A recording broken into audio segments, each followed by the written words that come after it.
राम को रानी तिरुमाला ने संदेश भिजवाया कि वह बड़ी मुश्किल में है और उनसे मिलना चाहती है। रानी का संदेश पाकर तेनालीराम तुरंत रानी के पास मिलने पहुंच गए। तेनालीराम ने कहा, रानी जी, आपने इस सेवक को कैसे याद किया? इस पर रानी तिरुमाला ने कहा, तेनालीराम, हम एक बड़ी बहुत मुसीबत में फंस चुके हैं। तेनालीराम ने कहा, आप किसी भी तरह चिंता बिल्कुल न करें और मुझे बताएं कि आखिर बात क्या है। तेनालीराम की बातें सुनकर रानी की आंखें भर आई। उन्होंने कहा, दरअसल महाराज हमें बहुत नाराज है। तेनालीराम ने कहा, लेकिन क्यों? आखिर ऐसा क्या हुआ? रानी ने बताया, एक दिन महाराज हमें एक नाटक पकड़कर सुना रहे थे और तभी अचानक हमें उबासी आ गई। बस इसी बात से नाराज होकर महाराज चले गए हैं। रानी ने तेनालीराम से कहा, तब के कई दिन बीत गए हैं, लेकिन महाराज मेरे पास नहीं आए हैं। मैंने गलती न होते हुए भी महाराज से माफ़ी भी मांग ली थी, लेकिन महाराज पर इसका कोई असर नहीं हुआ। अब तुम ही मेरी इस समस्या का समाधान बता सकते हो तेनालीराम। तेनालीराम ने रानी से कहा, आप बिल्कुल भी चिंता न करें महारानी, आपकी समस्या दूर करने की मैं पूरी कोशिश करूंगा। महारानी को समझा बुझाकर तेनालीराम दरबार जा पहुंचे।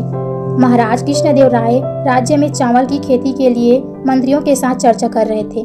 महाराज मंत्रियों से कह रहे थे कि हमारे लिए राज्य में चावल की उपज बढ़ाना आवश्यक है। हमने बहुत प्रयास किए, हमारी कोशिश में स्थिति में सुधार तो हुआ लेकिन समस्या पूरी तरह खत्म नहीं हुई। तभी अचानक तेनालीराम ने चावल के बीज में एक एक बीज उठाकर कहा, महाराज, अगर इस किस्म का बीज बोया जाए तो इस साल उपज कई गुना बढ़ सकती है। महाराज ने पूछा, क्या ये चीज इसी खाद से जरिए उपजाया जा सकता है? इस पर तेनालीराम ने कहा, हाँ महाराज, इस बीज को बोने के लिए और कुछ करने की जरूरत नहीं है।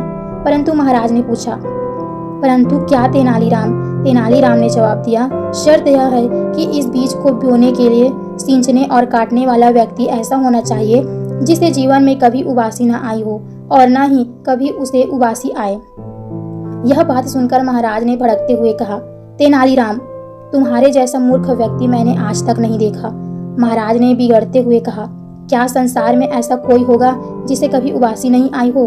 तेनालीराम ने कहा, ओह, मुझे माफ करें महाराज, मुझे नहीं पता था कि उबासी सबको आती है। मैं ही नहीं, महारानी जी भी यही कह रही थी कि उबासी आना बहुत बड़ा अपराध है। मैं अभी जाकर महारानी जी को भी यह बात बताता हूँ।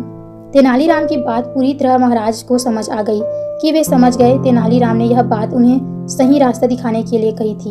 उन्होंने कहा, मैं खुद जाकर यह बात महारानी को बता दूंगा। इसके बाद महाराज तुरंत महल जाकर रानी से मिले और उनके साथ सभी शिकायतों को दूर किया।